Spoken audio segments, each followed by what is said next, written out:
வணக்கம், good morning. MAS Rainman ஸ்டுடியோவின் இனிய காலை வணக்கம். இது என் தனிப்பட்ட வானிலை அனுமானம். அஃபிஷியல் ஃபோர்காஸ்டிங் இந்திய வானிலை ஆராய்ச்சி மற்றும் அரசின் சார் அறிவிப்புகளை பின்பற்றுங்கள். நம்ம சேனலை சப்ஸ்கிரைப் பண்ணலைன்னா சப்ஸ்கிரைப் பண்ணிவிட்டு ஆல் நோட்டிஃபிகேஷன் பில்லைக்கான் தொட்டு எனேபிள் பண்ணிக்கோங்க. அதே நேரத்தில் கீழே ஃப்ளிப்கார்ட் உடைய ப்ராடக்ட்ஸுன்ற லிங்க்கில் இருக்குது. அது மூலமாகவும் நீங்கள் ஆன்லைன் பர்ச்சேஸ் நம்ம வீடியோ வழியாகவும் பர்ச்சேஸ் பண்ணலாம். ஸோ இன்றைய வானிலை அனுமானம் 19 ஏப்ரல் 2025 உங்களுக்காக. ஸோ இன்றைய வானிலை அமைப்பில் காற்றின் சங்கமம் கேரளா, கர்நாடக பகுதிகளில் மற்றும் ராயலசீமா பகுதிகளில் தொடர்ந்து நீடிக்கிறது. இதன் காரணமாக இன்றும் வெப்பச்சலன மழை பல பகுதிகளில் இருக்கிறது. தமிழகத்திலும் சில பகுதிகளில் இருக்குது, எங்கேன்னு பார்க்கலாம்.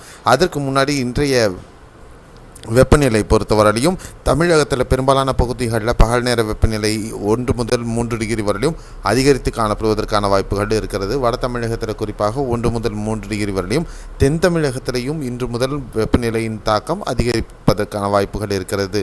கொங்கு பகுதிகளிலையும் வெப்பத்தின் தாக்கம் சற்று இன்று முதல் அதிகரிக்கிறதுக்கான வாய்ப்புகள் உண்டு. சென்னை உள்பட அனைத்து பகுதிகளிலும் 36 முதல் 38 டிகிரி வரையிலுமான வெப்பநிலை வரையிலும் கூட பதிவாகிறதுக்கு வாய்ப்புகள் இருக்கும்.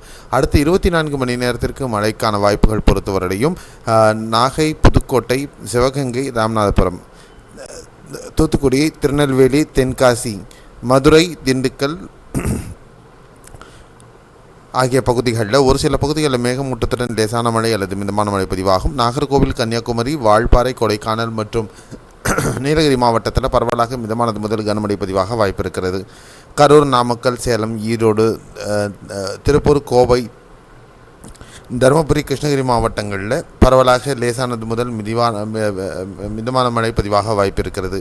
நேற்று பார்த்திங்கன்னா கிருஷ்ணகிரி, தருமபுரி, ஈரோடு மாவட்டங்கள், திண்டுக்கல் மற்றும் தேனி மாவட்டத்தில் பரவலாக நல்ல மழை பதிவாகி இருக்கிறது. அதே நேரத்தில் அதே மாதிரியான நிலை இன்றும் நீடிப்பதற்கு வாய்ப்புகள் இருக்கிறது. பெரும்பாலும் கேரளாவில் கனமழை பதிவாகி இருக்கிறது. தென்கேரள பகுதிகளில் அதே நிலை இன்றும் நீடிக்கிறதுக்கான வாய்ப்புகள்.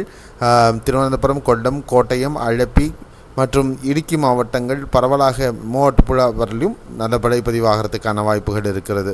வயநாடு, மலப்புரம், கண்ணூர், காசர்கோடு, கோழிக்கோடு மாவட்டங்களிலும் இன்று பரவலாக மிதமான முதல் கனமழை பதிவாக வாய்ப்பு இருக்கிறது.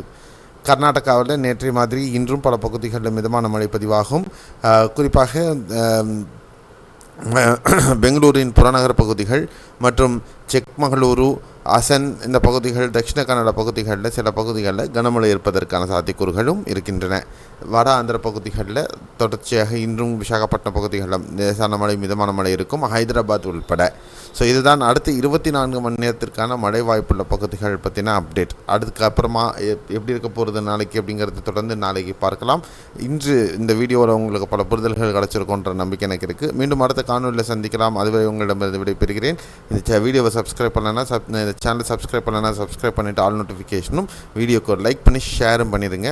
By bye, see you, have a nice day.